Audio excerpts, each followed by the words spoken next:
Namaste. I'm going to read Book 1, Chapter 14, on the birth of Sukadeva and on the duties of householders.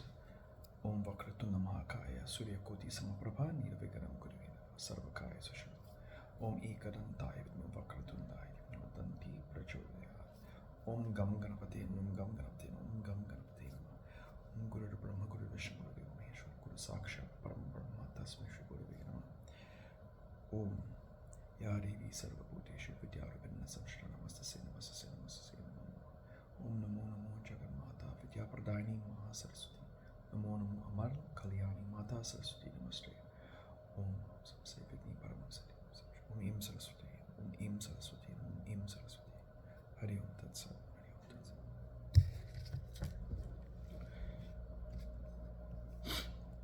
Sat. Sutta said, O Maharishis, now hear the main topic. Seeing the dark blue lady looking askance at him, Vyasa said, though, indeed, what is to be done now? This Devakanya Apsara Gritachi is not fit for my household. Then, seeing Vyasadeva thus thoughtful, the Apsara thought that the Muni might curse her and got terrified. Confounded by terror, she assumed the form of a Sukha bird and fled away. Vyasa too became greatly surprised to see her in the form of a bird. The moment Vyasa saw the extraordinary beautiful form of Gritachi, the Cupid entered then into his body, and his mind was filled with the thought of sweet feminine form, and was gladdened. All his body was thrilled with pleasure, so that the hairs of the body stood on their ends. The Muni Vyasadeva tried his best and exerted his power and patience to its utmost, but failed to control his restless mind to enjoy the woman. Though he was very energetic, and he tried repeatedly to control his heart, enchanted with the beautiful form of Gritachi, yet he could not, as due to a state of things preordained by God, control his mind. At this state, when he was rubbing the fire sticks to get the sacred fire, the two pieces of wood used in kindling the fire, his semen fell upon the arani, the two pieces of wood used in kindling the sacred fire.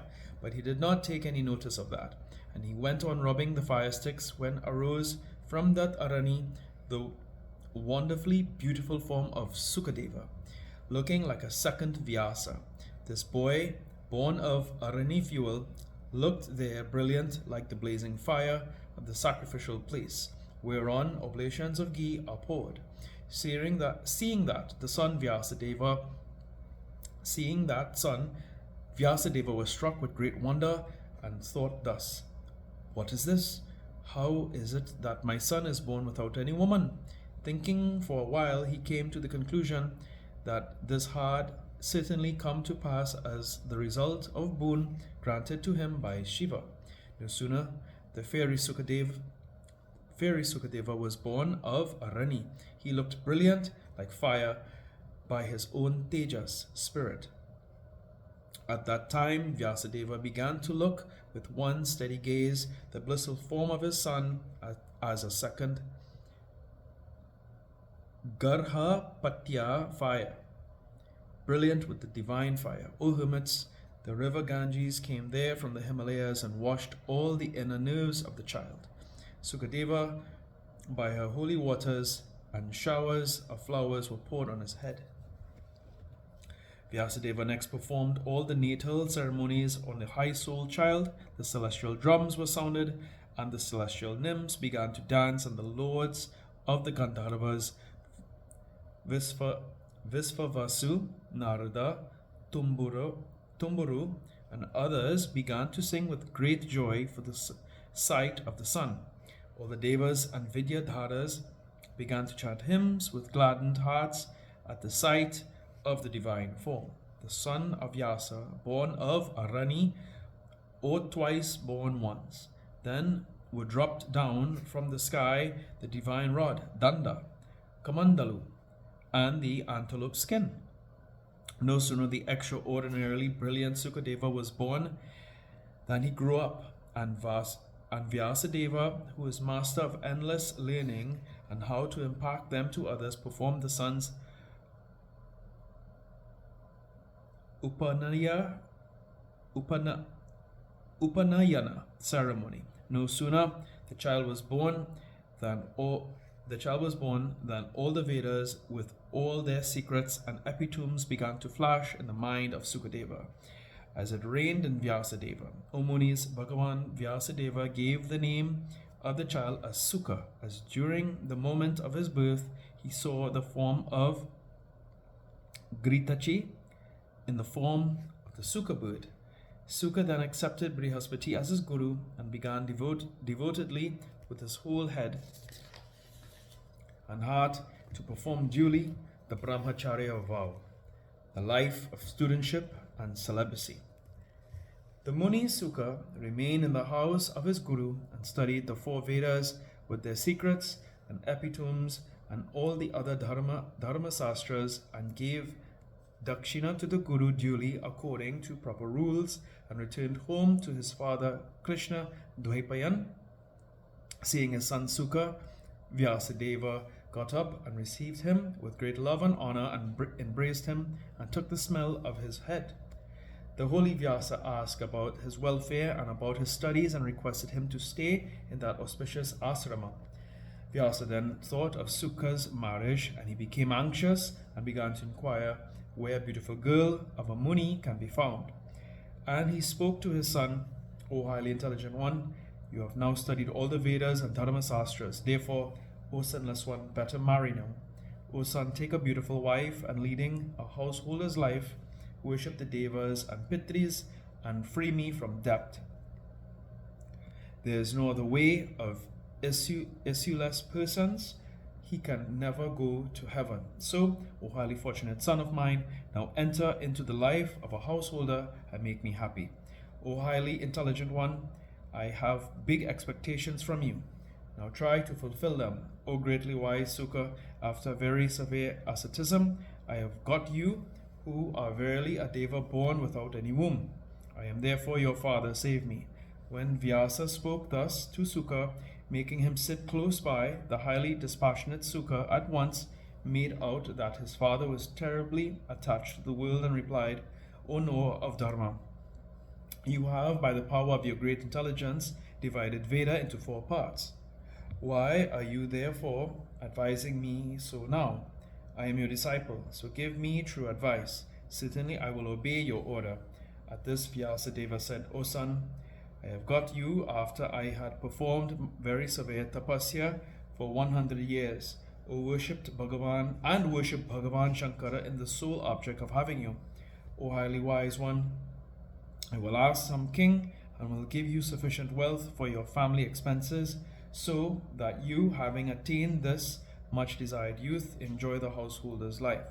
Hearing these words of the father, Sukadeva said, O father, kindly say this to me. What pleasure is there in this earth that is not mixed with pain? The happiness that is mixed with pain is not called happiness by the wise. O highly fortunate one, when I will marry, I will become certainly submissive to that woman.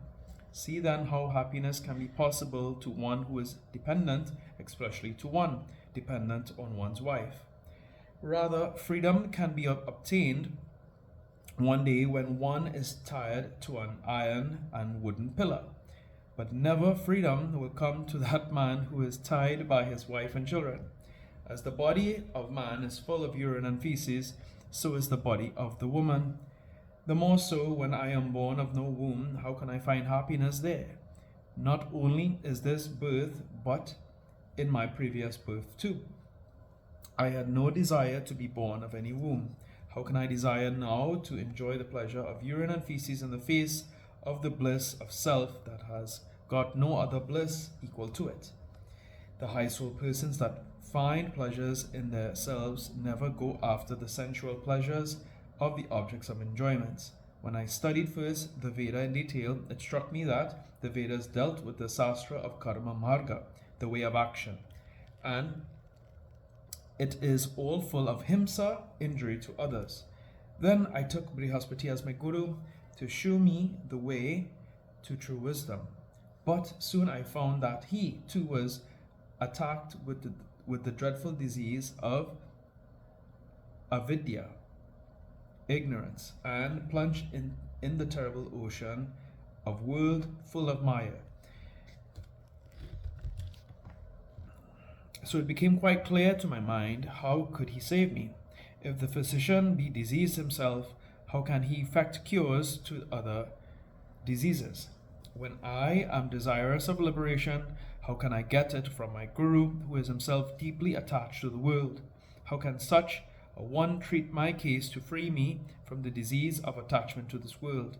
It would be merely a farce. I bowed down to the Guru, and now I am come to you to save me.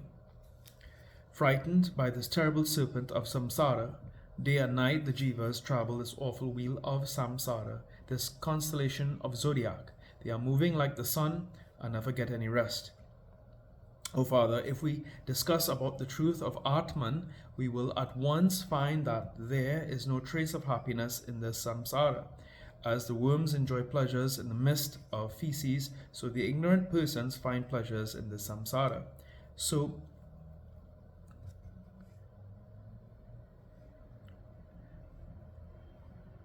those who have studied the Vedas and other sastras are yet attached to the world, are certainly deluded and blind like horses, pigs, and dogs.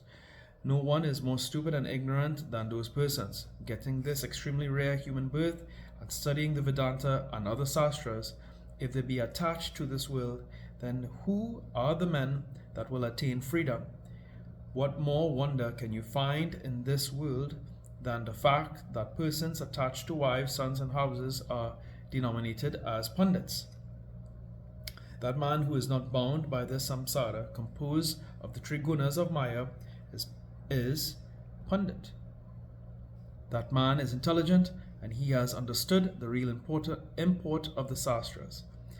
What use can there be in studying the sastras in vain that teach how to bind men more firmly in this samsara full of Maya?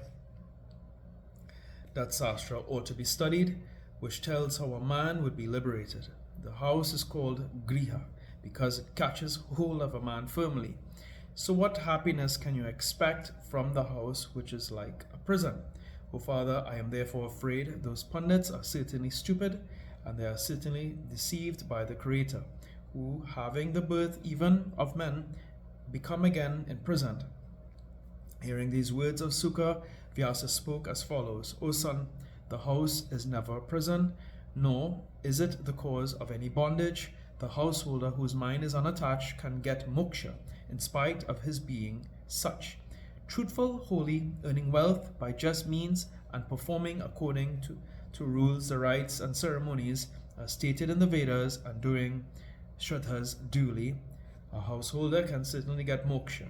See a man who is brahmachari, who is ascetic, who is a vanaprasti, or follows any other method or vow. All have got to worship the householder after midday. The religious householder too becomes them all with sweet words and gives them food with great love and respect, and thus does them an amount of good. For this reason, the householder's stage is the most excellent of all, and I have not seen or heard of any other asrama superior to it. For this reason, Vasishtha and other acharyas resorted to householders' life.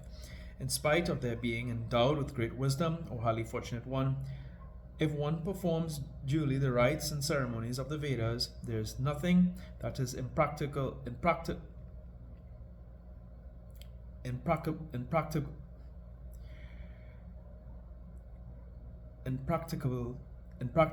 to him, be it the birth in a good family, or the enjoyment of heaven's say, or be it moksha. Whatever desires, it is fructified to success. Also, there is no such rule that one will have to remain in one and in the same asrama throughout his life. The pundits who know dharma say that pupils can go from one asrama to another. Therefore, child, accept Agni, the householder's fire, and try your best to do unremittingly your duties. O son, enter into a householder's life and appease the devas, pitris, and men. who create sons and enjoy the pleasures of household life. When old age will come, quit the house and take up the vanaprasthashram,